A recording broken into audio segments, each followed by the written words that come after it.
The Second Voyage of Sinbad the Sailor.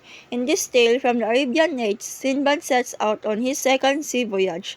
During his journey, he encounters monstrous creatures, dangerous adventures, and precarious environment. Despite the dangers, Sinbad survives through his cleverness and is rewarded with a great wealth, returning home a hero. The Second Voyage of Sinbad the Sailor explores themes of adventure, resilience, and the knowledge. Sinbad faces magical creatures and challenges, gaining knowledge about bravery, resourcefulness, and perseverance. The story questions the concepts of fate and human agency while highlighting the significance of determination. In the Second Voyage of Sinbad the Sailor, from the 1001 Nights, Sinbad recounts his adventures on another journey.